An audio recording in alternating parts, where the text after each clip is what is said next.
So what I'll do now is I'll go into what actually makes up your SEO rankings and help you to understand how Google ranks sites, so that you've got some understanding of why it is that you show up or don't show up for the keywords that you're targeting.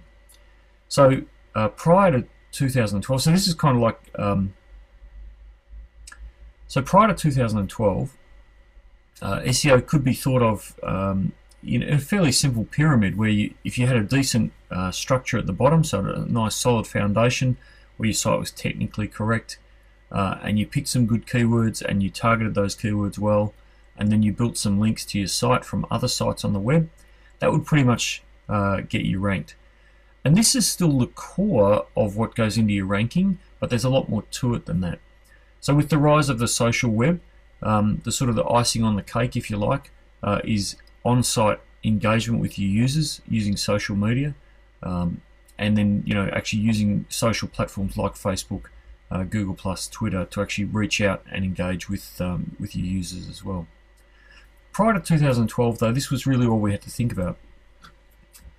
So just digging into that a little bit more, the first thing was having a solid site architecture. And in general, what this meant was a flat architecture. So you would have a home page, and then usually some category pages below that, and then typically product pages below that. Or if you had particularly complex categories or lots and lots of products, you might have subcategories in the middle there. But a flat site architecture for an e-commerce site like yours would typically only be 3 levels deep, which is pretty much what you've got.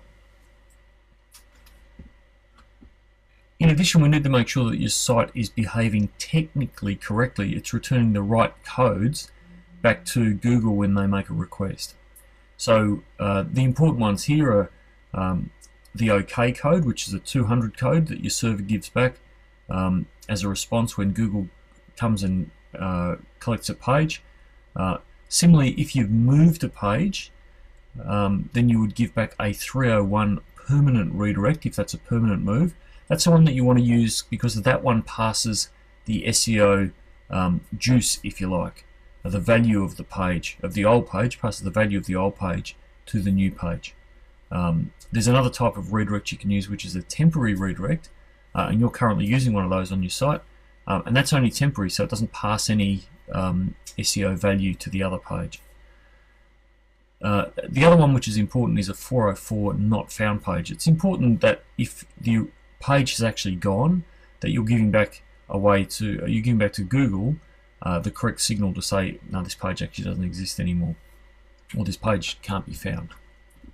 Finally, and this is also quite important, you need to prevent Google from seeing duplicate copies of your page on your site, and this process is referred to as canonicalization, and it just means that you'll have a single canonical version of a page that is the one that you want Google to index, and any other copies of the page which might be reached through a different name of the page. And the classic example here is on your site. If you go to http://dreamdiva.com.au, that's the same page as www.dreamdiva.com.au, and so what you want to do is canonicalize those copies and make sure that Google only sees one of them, and you do that with a combination of redirects, and hopefully a 301 permanent redirect, and some other special tags called canonical tags that you can include in your page content. So we'll talk about that in more detail as we get into your site. But that gets you a firm foundation. The next step is to put on that firm foundation some well-targeted pages. So that's where you need to choose the keyword that you're going to target for your page.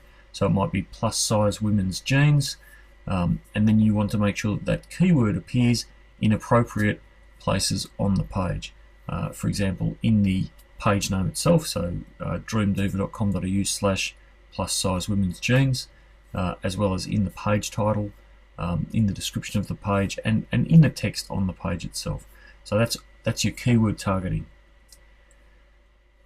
Probably the most difficult to understand concept of your rankings is the bit that you can't control on your own site, and that is getting links to your site from other sites on the web.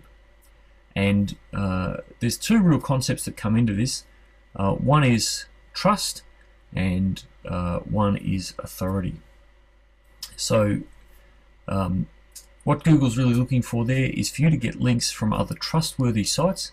So that might be, for example, a news site or or an established site that is trusted by Google. Say in your industry, the Vogue forum, for example.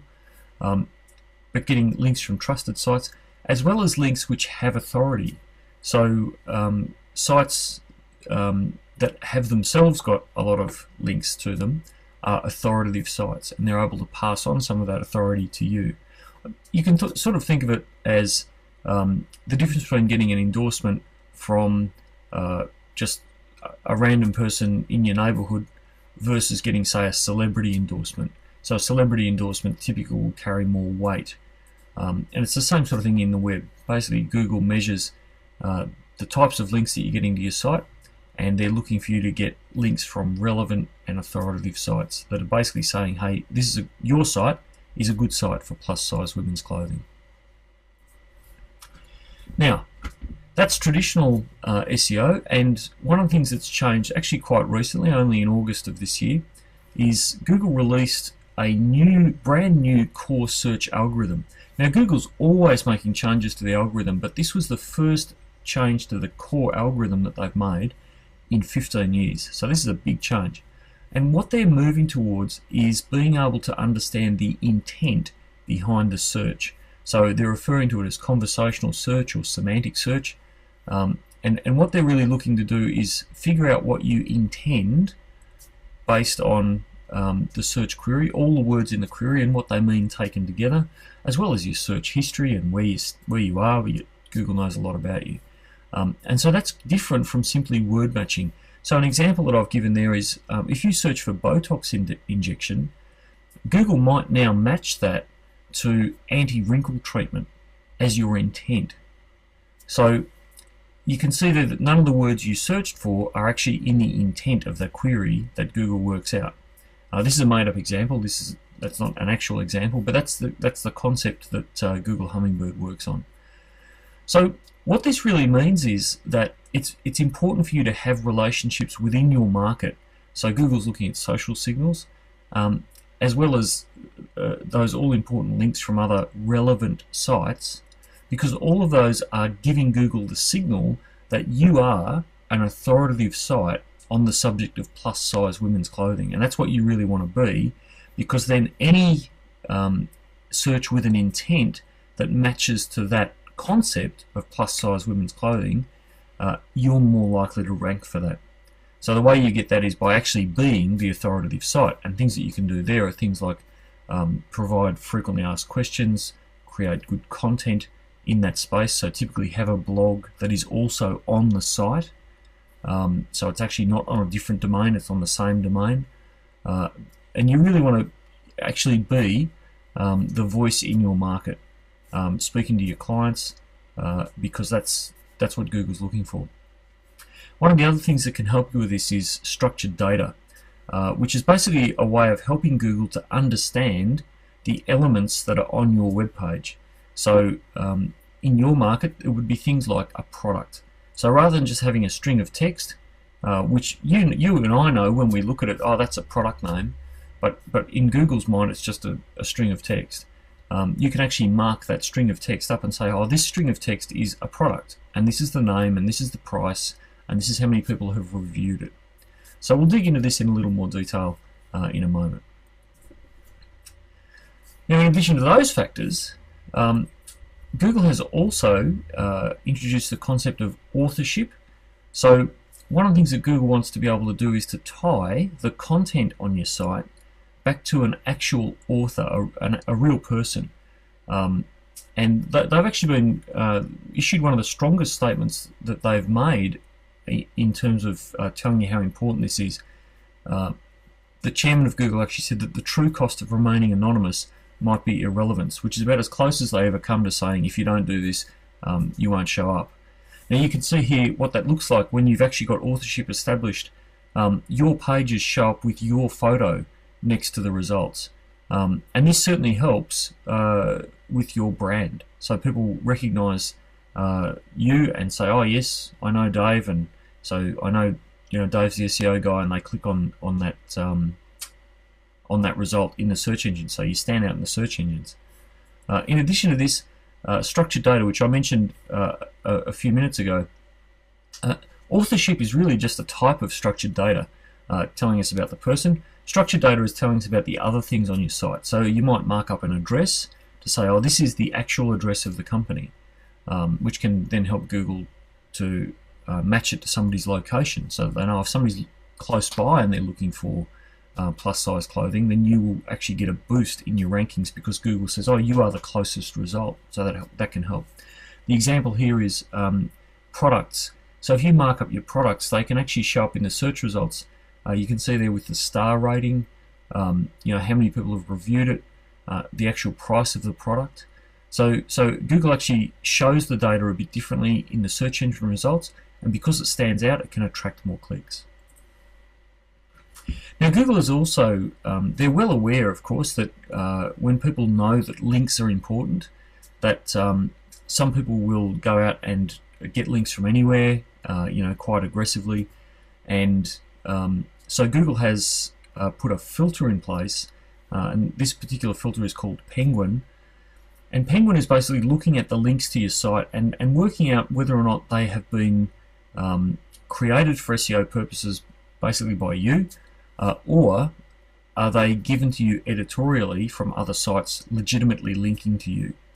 Now it's a call that Google makes based on a lot of patterns and sort of pattern matching, and you'll see in a minute, because you have got some fairly aggressive SEO on your site, you'll see when you look at it, it's actually fairly obvious when you've tried to game your links to rank for particular search terms.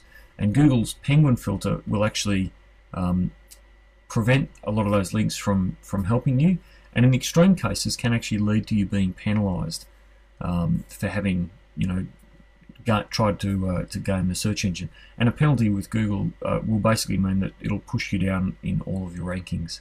So Penguin is the links filter. The other thing that Google's interested in is making sure that the sites that they send people to are quality sites. So they look at things like, do you have a privacy policy? Do you have a terms of use? Do you have a sitemap for the users? Is your content unique? Have you got a site that's got reasonable amount of text on it, or is it just all covered in ads? All those sorts of things. So they want to make sure they're sending users to a good quality site, and also one where the user experience will be good. So they look at things like the performance of the site. Is it fast? Do people tend to stay on the site and look around, or do they come back to Google looking for a different answer? So those are the sorts of things that Google is measuring, and they fall under the site quality filter called Panda.